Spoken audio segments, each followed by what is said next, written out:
All, welcome to the SecurityTube GNU Debugger Expert course and certification. Now in part 14 we will look at running GDB on 64-bit systems. Now before I begin, 64-bit assembly again totally looks very different from what you are accustomed to. And what we will see when we look at the registers is that you have RAX, RBX, blah blah blah, which is different from what you've seen in 32-bit assembly or ARM assembly. Now just to remind you, to get the slides and the code file, you can either tweet this video or support us with a $50 payment and get the course videos in high quality, a PDFs of all the slides, a mock exam, and finally the certification exam. Right? And if you pass, a PDF certificate. That's quite a lot for $50. Now, one of the things which I want you to look at is the function calling conventions for 64-bit systems, which is different from what you've seen in 32-bit systems. Now, here's what I want to do, right? As I mentioned in previous videos, we may end up looking at so many diverse systems is that a lot of time you may want to just play and tinker around with stuff in a black box way as well, right? And this is what we are going to do in this video. Is I'm not talking about the function calling conventions which you can investigate, but I'll still show you how it's possible to crack the given challenge, using GDB. So let me go inside my Ubuntu box, and this is actually an Ubuntu 12.04. It's a 64-bit one, and this is what I've installed. I've installed GNU Debugger, GCC, and a couple of other tools as well. And we'll basically take up a very simple example just to illustrate. Right, so here is the main.c program, does a string compare, and if we enter password as the password, we get correct password, else we get try again. Right, so if I run main with demo, well, I'll say try again. If I finally run main with password, say correct password. Of course, we are going to assume that we have no clue what the password is, and GDB to the rescue. We've loaded up main inside GDB.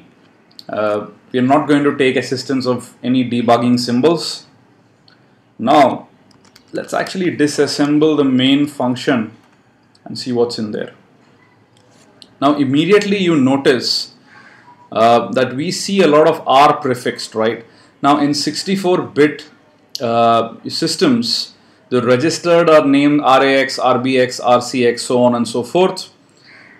Note, you can still access EAX, which is the 32-bit part of the RAX register.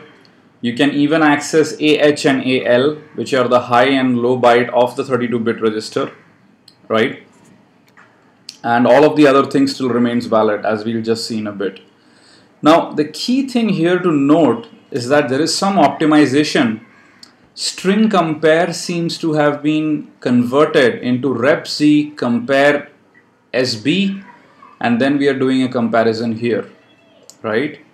And as you can clearly see, there's an interesting bit of comparison happening, right? Okay, now the first thing to do is set the disassembly flavor, and let's go ahead and set it to Intel. Now after this we look at some interesting stuff here, and if you remember, in pretty much all the previous videos we tried to find comparisons where things are happening, right? So here is one interesting comparison which is happening, and then we seem to have a comparison happening here, after which we have a JNE, which is interesting, simply because this seems to be conditional. Okay. And after that, we basically have a call happening here to puts, which could be a printf, and another one here, right? Interesting. Now if you look at it, just before these two puts, we're actually looking at something interesting here about moving these memory locations into EDI. So let's look at what is there in this memory location. So I can do an x/s. Aha, this says correct password. Interesting. And if I look at this memory location in here, and please note, depending on which systems you're using, your memory location may be different. Aha, please try again. Interesting. So this is the place where actually all the decision making seems to be happening, right? And the GNE here is actually going to main plus 83, which is right here.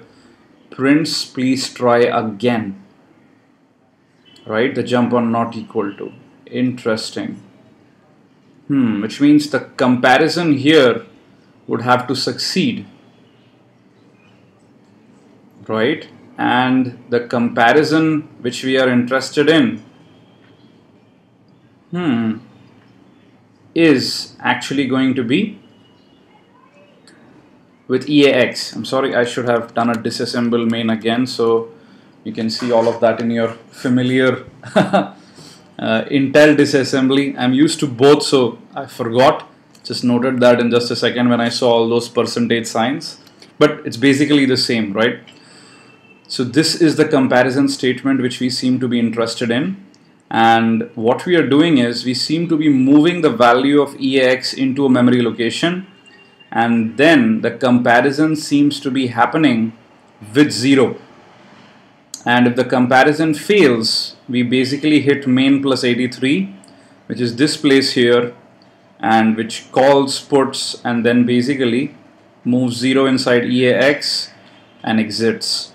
And as what we've determined is that in reality, this location, which is going to be passed as input to puts, which of course has to be pointing to a string then, is please try again. Which means we want this comparison to succeed, right? Which is whatever is pointed to by RBP minus 0x4 should be equal to 0. Or basically the value of EAX should be 0 before we move it inside that location. So what we're going to do is, let's go ahead and set a breakpoint for this address so that we can inspect the value of EAX and change it accordingly if we like. So I'm going to set up a breakpoint over here, and then I'm going to run the program with an input called demo pass. We hit the breakpoint, and just to remind you, if you look at the arrow sign here, this is where we are. Now if we inspect the value of the CPU registers, you would notice we are not finding EAX anywhere, right? And RAX is basically like, the 64-bit version, where the lower 32 bits is what is EAX, right? Interesting. Now if you notice, this is all ones, which definitely means it's not 0. Now let's set $RAX to be equal to 0. Now this is entirely 0. Now please note that you can even play around with the individual constituents. So for example, you can play with EAX and set it selectively to 1 if you like. I mean, I'm just showing this as an example of whatever you can do. You can even do AH equal to 0, right? You can do A low equals 0, which is what will actually go ahead and make this again 0, and things like that. Anyway, so we made RAX equal to 0, coming back to where we started, right? We confirm that RAX is 0, and now let's continue running the program. And if you notice, it says correct password. Fantastic, right? So this is really how one could look at, a 64-bit program within GDB, look at the disassembly, and do interesting things, you know, with just the knowledge of how the program works. You don't need the source code. You could run it once and see where decision statements are likely to happen, and then retrace them back into your code in the assembly language format and play along with it. Awesome. So that's all I had in mind for this video. Thank you very much. And as I've already mentioned, if you go ahead and need the code, slides, please tweet this video, or you can register for the SGDE by paying $50. Thank you very much.